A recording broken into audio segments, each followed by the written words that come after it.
Question number 5. Order. Order.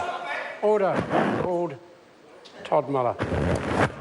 Thank you, Mr Speaker. My question is to the Minister for Economic Development. How is the government helping to grow regional economies like the Bay of Plenty? The Honourable Stephen Joyce. Mr Speaker, in the last recess, alongside my colleagues Simon Bridges and Tolly and Uaroa Flavel, I launched the Bay of Plenty Regional Action Plan, a set of key initiatives prepared by central government, local government and business leaders locally, which will help to lift employment, incomes and investment across the Bay of Plenty. It identifies 9 priority work areas across the wider region in areas like agribusiness, agriculture, forestry and wood processing, geothermal, horticulture, Māori land utilisation, the visitor economy and water management.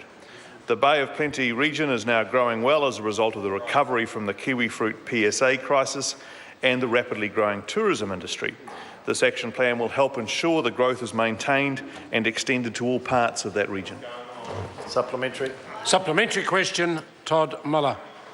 To the Minister, what initiatives and opportunities are identified in the action plan to promote growth in the Bay of Plenty? The Honourable Stephen Joyce. Well, Mr Speaker, a number of things. For example, in agribusiness, the action plan sets out a program to expand Manuka honey production to help meet an increasing global demand for high UMF grade Manuka honey. In horticulture, the report lays out a plan including additional training, irrigation and water use and unlocking Māori land to grow the kiwi fruit industry further, particularly in the Eastern Bay of Plenty. In the visitor economy, the action plan identifies the potential of more cycleways to further grow tourism. And in aquaculture, the action plan identifies the Opotiki Sea Farm and Harbour development as a potential significant growth opportunity. The government agrees, and that's why we're funding up to $3 million to finalise the geotechnical investigations and the design options for the new harbour entrance in Opotiki. Supplementary. Supplementary question, Todd Muller.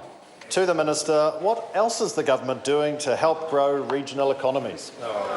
The Honourable Stephen Joyce. Well, Mr Speaker, in addition to the Bay of Plenty Action Plan and Regional Growth Study, we launched similar programs in Northland last year, Manawatu, Whanganui and the East Coast to help them make the most of their opportunities and encourage investment and grow jobs.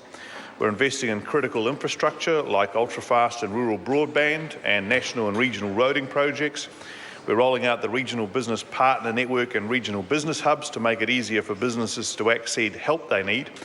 We're establishing regional research institutes, and of course we're signing significant international trade agreements like the TPP and the Korean FTA, which give exporters in our regions more access to major international markets and grow more jobs.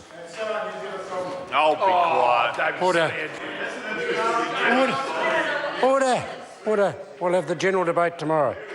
Question number 6. Order. Question number 6.